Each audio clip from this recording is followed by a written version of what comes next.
કપડવંજના 33 લોકો કેદારનાથ બદ્રીનાથ પાસે ફસાયા। નંદપ્રયાગ રોડ પર ભૂસ્ખલન થતા સવારના 5:30 વાગ્યાના રોડ પર ફસાયા છે। કપડવંજથી 50થી વધુ લોકો બદ્રીનાથ કપડવંજના કથાકાર વિનોદકુમાર શાસ્ત્રીની કથામાં ભાગ લેવા ગયા હતા।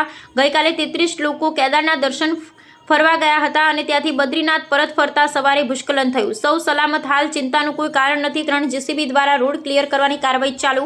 ખેડાના સાંસદ દેવસિંહ ચૌહાણ અને કપડવંજના ધારાસભ્ય રાજેશ ઝાલાએ ફસાયેલા યાત્રાળુ સાથે ફોન પર પૂછપરછ કરી માહિતી મેળવી।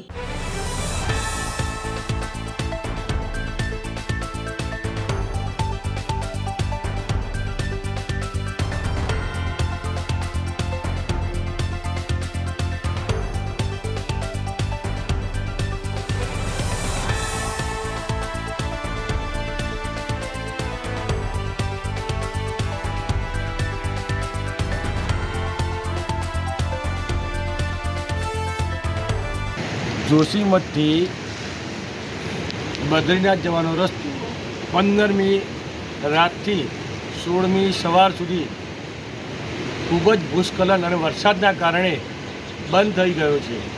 હજુ સુધી પ્રશાસનમાંથી કોઈ પણ અધિકારી વ્યક્તિ હાજર થયો નથી। આના કારણે ઘણો મોટો ટ્રાફિક જામ થઈ રહ્યો છે। પબ્લિક ઘણી બધી સમસ્યાઓ થઈ રહી છે।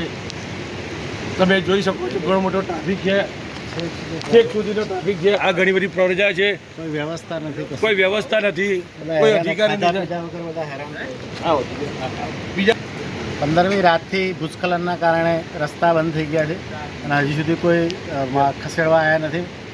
રસ્તો ખુલ્લો કર્યો નથી પ્રશાસને અને બધા યાત્રીઓ ઘણા ફસાયા છે। આખે ખાસી બધી ગાડીઓ છે, લગભગ 150-200 જણા છે અને ખાધા પીધા વગર બધા બેસી રહ્યા છે।